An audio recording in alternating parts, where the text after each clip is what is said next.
Hello everyone, welcome back our YouTube channel account with Vidanand. दोस्तों, आज की जो ये सीरीज स्टार्ट हो रही है बीकॉम सेमेस्टर 1 वाले के लिए जो स्टार्ट हो रही है, जिन लोगों ने इस बार 12th पास आउट किया और अब बीकॉम करने की सोच रहे हैं, तो बिहार में जो 4 साल वाले बीकॉम है जो 8 सेमेस्टर मिलाकर होता है, तो इसमें फर्स्ट सेमेस्टर वाले के लिए जो हम लोगों ने स्टार्ट किया है जो मेजर पेपर 1 होता है, जिसका नाम है फाइनेंशियल अकाउंट, मतलब वित्तीय लेखांकन।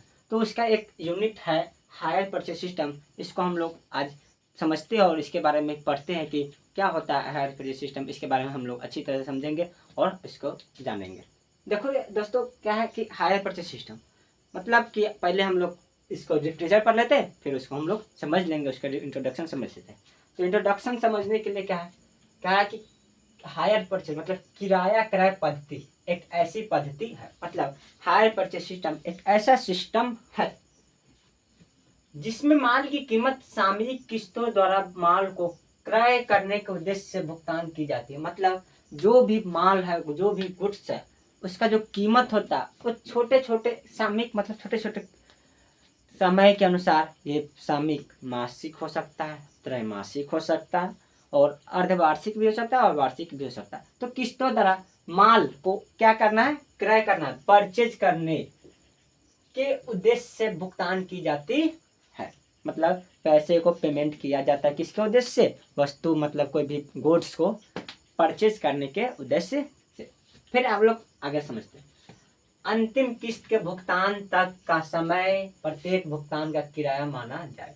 मतलब कि जो भी गुड्स लेते हैं उसका जो भी, अगर जब तक उसका अंतिम किस्त मतलब लास्ट इंस्टॉलमेंट पेड ना हो जाए, तब तक जो पीछे वाले जितने भी इंस्टॉलमेंट होंगे सभी को हम लोग क्या मानेंगे, उसमें क्या माना जाता है, किराया माना जाता है। क्या माना जाता है, किराया माना जाता है।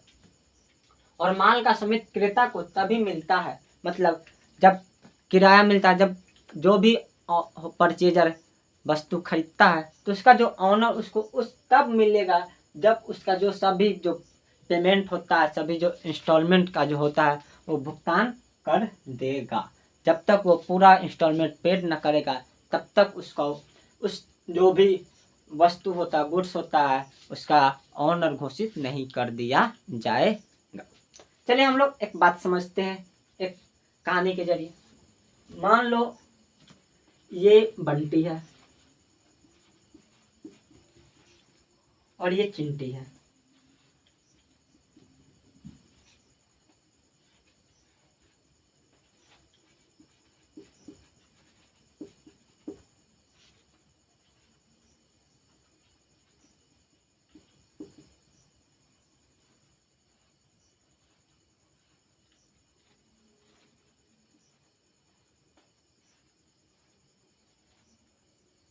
ये बंटी और चिंटी है। बंटी मान लो वेंडर है और चिंटी परचेजर है।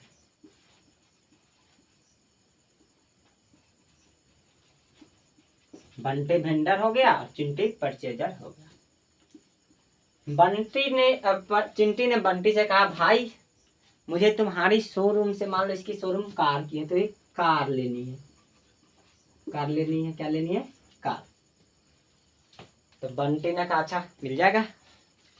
फिर चिंटी ने कहा अरे लेकिन मेरे पास तो उतने रुपये नहीं है जितने की कार होगी।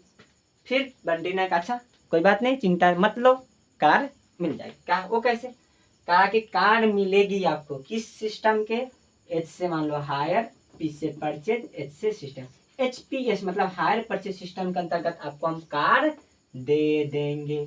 कहा वो क्या होता है, कहा कि इसमें ये होता है कि आप मुझे जो कार का मान लो मूल्य 7 लाख रुपए है, हो गया 7 लाख रुपए।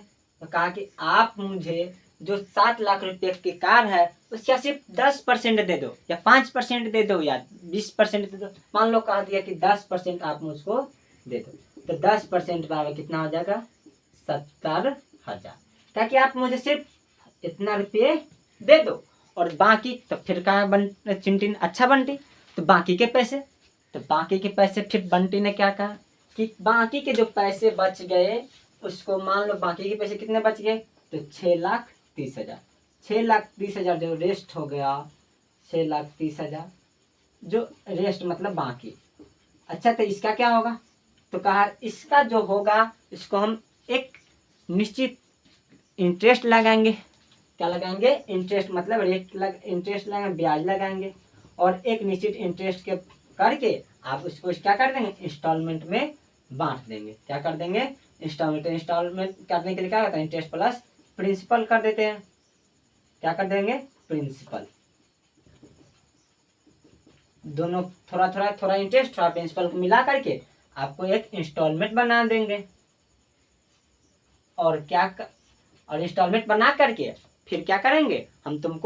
तुम मुझे छोटे छोटे इंस्टॉलमेंट में रुपया देते रहना, और एक निश्चित समय के बाद आपका क्या होगा? पैसे मेरा पूरा मिल जाएगा और आप क्या हो जाओगे? इसका कार का ओनर हो जाओगे। ये ओनर हो जाओगे। फिर बंटी ने कहा अच्छा। तो चिंटी ने समझ के कहा अच्छा ठीक है भाई, हम तुमको दे देंगे 70,000 रुपये, तुम मुझे कार दे देना। तो फिर कहा बंटी ने, अरे याद रखो, जब हम तुमको कार दे देंगे तो मतलब कि तुम इसका ओनर अभी नहीं होगे जब तक तुम लास्ट इंस्टॉलमेंट पेड ना कर दो। लास्ट इंस्टॉलमेंट पेड करने के बाद ओनर बनोगे। अच्छा, तब तक क्या होगा? तब तक तुम इसका सिर्फ किराएदार की तरह चलाओगे, मतलब कि तुम तब तक मुझे किराया दोगे। जब तुम सारी इंस्टॉलमेंट पेड कर दोगे, मतलब जब सारे रुपया मेरे दे दोगे तो तुम इसका क्या बन जाओगे? ऑनर बन जाओगे। तो अच्छा, तब फिर मैं कहा अच्छा चिंटी ने कहा अच्छा ठीक है भाई, कोई बात नहीं, हम तुमको जब पेड कर देंगे तब हम ऑनर होंगे, तब तक तो कार मिलेगी। अच्छा कार तो मिलेगी, तुम कार चला भी सकते हो, ठीक है। तो ये सारी बात होती है हायर परचेज सिस्टम। यही बात इसमें लिखा गया है जो हमने आपको पढ़ के बताया, ठीक है। एक बार और पढ़ के बता देते हैं। क्या है? वही है, किराया क्रय पत्ती एक ऐसी पत्ती है जिसमें माल की कीमत सामयिक किस्तों द्वारा क्रय करने के उद्देश्य से भुगतान की जाती है। वही बताए कि ये किस्त या तो मंथली हो सकती है, मंथली या त्रैमासिक, 6 माही, वार्षिक, तीनों में से कोई भी हो सकती है। आप जो हो, चारों में से कोई भी हो सकती है, आपका जो मन हो वो कर सकते हो। का अच्छा ठीक है। तो वही किस्त होती है।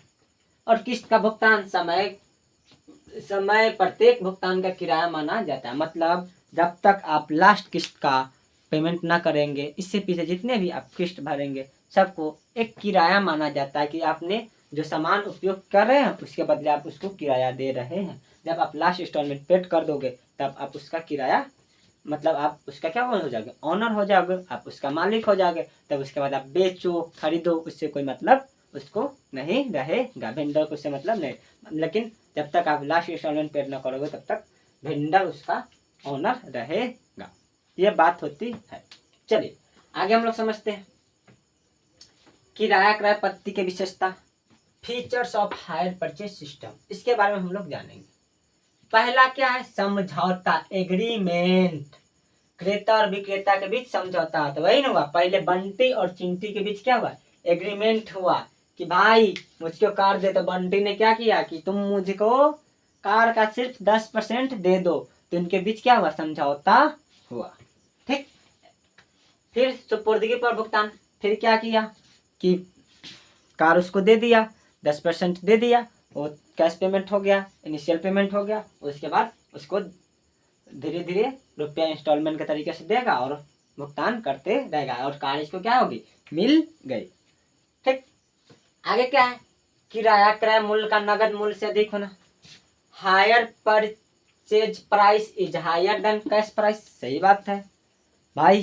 किराया पर जब हायर परचेज सिस्टम के अंतर्गत कोई वस्तु लेते हैं तो उसका जो मार्केट प्राइस होता है, कैश प्राइस होता है, उससे कहीं अधिक होता है, क्योंकि जो भी बाकी का रुपया होगा, मान लो इसका जो 63 हो जाएगा, 63,000 नहीं 6,30,000 बचा, तो इस पर क्या होगा, इंटरेस्ट लगेगा। और जब इंटरेस्ट लगेगा तो उसका स्वाभाविक बात है कि जो उसका जो भी प्राइस होगा क्या होगा, इंक्रीज करेगा, बढ़ेगा। ठीक है, चलिए आगे क्या, माल की उधार बिक्री। बात तो सही भाई, अब 7 लाख का सामान है और 70,000 पेमेंट किया और 6,30,000 रुपया क्या है, उधारी तो है, क्रेडिट ही तो है। तो क्रेडिट सेल ऑफ गुड्स, मतलब माल का क्या हुआ, बिक्री कैसे हुआ, उधार हुआ। क्या हुआ, उधार हुआ। फिर आगे पढ़ते हैं, माल के भुगतान किस्तों में होना, payment is made in installments. जो भी भुगतान होगा छोटे छोटे इंस्टॉलमेंट किस्त में होगा। ये इंस्टॉलमेंट मासिक हो सकती है, त्रैमासिक हो सकती है, अर्धवार्षिक हो सकती है और वार्षिक हो सकती है, ये चारों हो सकती है। चलो फिर क्या है, माल के प्रयोग करने का अधिकार। जब बंटी से चिंटी ने क्या कर लिया, ले लिया कार, तो उसको इस कार का उपयोग करने का अधिकार है। अब इस कार को चला करके भाड़े कमा सकती है, अपने उपयोग में ले सकती है, तो उसको उसका उपयोग करने का अधिकार मिल गया। ठीक है, आगे बात क्या है, विक्रेता के साथ स्वामित्व। याद रखना बाबू, जब तक आप लास्ट इंस्टॉलमेंट का पेड नहीं करोगे तब तक जो भी गुड्स होगा उसका स्वामित्व किसके पास रहेगा, विक्रेता के पास रहेगा। मतलब कि जब तक चिंटी ने कार की लास्ट इंस्टॉलमेंट पेड ना करेगी तब तक इसका ओनर कौन होगा, बंटी ही रहेगा। कौन रहेगा, बंटी ही रहेगा। चलिए आगे क्या कर रहा है, विक्रेता को माल वापस लेने का अधिकार, right to take back the goods. मतलब मान लीजिए किसी कारणवश क्या किया, चिंटी ने बंटी को इंस्टॉलमेंट की पैसा नहीं दिया, कह गया पैसा नहीं देंगे, तो बंटी ने भी क्या किया, अच्छा बाबू एग्रीमेंट हुआ है, एग्रीमेंट के तहत क्या किया कि चलो अगर तुम पैसा न दोगे तो मेरा कार वापस दे दो। तो क्या किया, बंटी को ये अधिकार है कि वो चिंटी जब उसके इंस्टॉलमेंट की पैसा न देगा तो वो क्या कर लेगा, कार वापस अपना ले लेगा। वही कहा कि विक्रेता को माल वापस लेने का अधिकार। फिर क्या, किस्तों को विक्रेता द्वारा जब्त करना। अच्छा देखो, अब बंटी ने क्या कर लिया, कार वापस ले लिया। फिर क्या चिंटी, अच्छा बंटी तूने कार तो वापस ले लिया बाबू, लेकिन जब मैंने क्या किया, इतनी किस्त भरे उसका क्या होगा। तो बंटी ने क्या किया, बाबू एग्रीमेंट बना था, उसमें क्या था कि जब तक आप पहली बात की लास्ट इंस्टॉलमेंट पेड ना करो तब तक आप स्वामी उसका ओनर नहीं होगा। और जब जो इस आपने जो पेड किया है वो आपने मेरे सामान को उपयोग किया है, उसके उसमें क्या कर दिया था, उसके किराए के रूप में हमने इसको क्या कर लिए, आपके जो रुपये जमा किए उसको हम लोग जब्त कर लिए। मतलब जो भी चिंटी ने बंटी को रुपया दिया वो क्या कर लिया, किराए के रूप में जब्त कर लेगा। चलिए आगे क्या है, क्रेता का स्वामित्व, ऑनरशिप ऑफ द परचेजर। जब मान लो ये बात हो गई, चिंटी पूरा पूरा बंटी को रुपया दे दे, ले भाई तुम्हारा लास्ट इंस्टॉलमेंट पेड हो गया। जब लास्ट इंस्टॉलमेंट पेड कर देगा, लास्ट पेड कर देगा इंस्टॉलमेंट, तो ये भी क्या करेगा, ले तू अपना ऑनरशिप ले, अब तू ये गाड़ी की मालिक हो गई। अब जो मैं तू कर बेच खरीद चाहे इधर उधर उल्टा, उससे मतलब नहीं है। बंटी किसको कहेगा, चिंटू को कहेगा कि ले अब तू क्या ले, ऑनरशिप ले ले। आगे क्या है, मरम्मत करने का उत्तरदायित्व, रिस्पॉन्सिबिलिटी टू रिपेयर्स। देखो जब मान लो कार है, कभी हो सकती तकनीकी खराबी आ जाए, तो जब इसमें तकनीकी खराबी आएगा तो जो भी सेलर होता है, वेंडर होता है, उसको उसका रिपेयर करने का रिस्पॉन्सिबिलिटी भी होता है। फिर क्या है, क्रेता द्वारा बिक्री करने पर, when the goods are sold by the purchaser. जब गुड्स को क्रेता द्वारा क्या कर दिया जाए, बेच दिया जाए। देखो अब मान लो चिंटी ने क्या किया, पूरा रुपया पेड नहीं किया और कार को बेच दिया छेदीलाल के साथ। छेदीलाल को बेच दिया, पैसा पेमेंट पूरा ना किया और छेदीलाल को बेच दिया। खराब होता जा रहा था तो क्या कर दिया छेदीलाल, ले छेदीलाल तू मेरा कार ले ले, तुम मेरे को इतने रुपए दे दे और ये कार ले ले। तो छेदीलाल, आप लोग सोच रहे हैं कि छेदीलाल को ऑनरशिप मिल जाएगा, नहीं, छेदीलाल को ऑनरशिप नहीं मिलेगा। क्यों नहीं मिलेगा?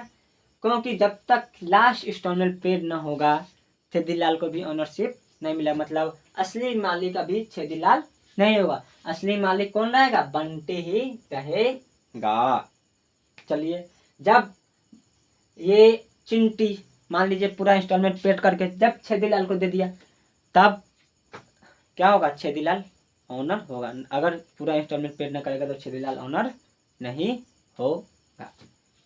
ये लास्ट क्या अंतिम किस्त भुगतान तक माल को अच्छी स्थिति में रखने का दायित्व किराया क्रेता पर होगा। ये भी होता है, उसमें जो भी एग्रीमेंट होता है उसमें बता दिया जाता है कि जब अंतिम मतलब लास्ट किस्त तक, जो भी लास्ट इंस्टॉलमेंट तक आप भुगतान करेंगे उस तक माल को अच्छी स्थिति में रखने का दायित्व आपके पास है। आप इस माल को अच्छी तरह रखिएगा। ये रही हायर परचेज सिस्टम। इस और आई थिंक आप लोगों को बहुत अच्छे से समझ आया होगा और ऐसी ही वीडियो आप लोगों को हर दिन मिलेगी। तब तक के लिए धन्यवाद। Thank you. जय हिंद, जय भारत। Thank you.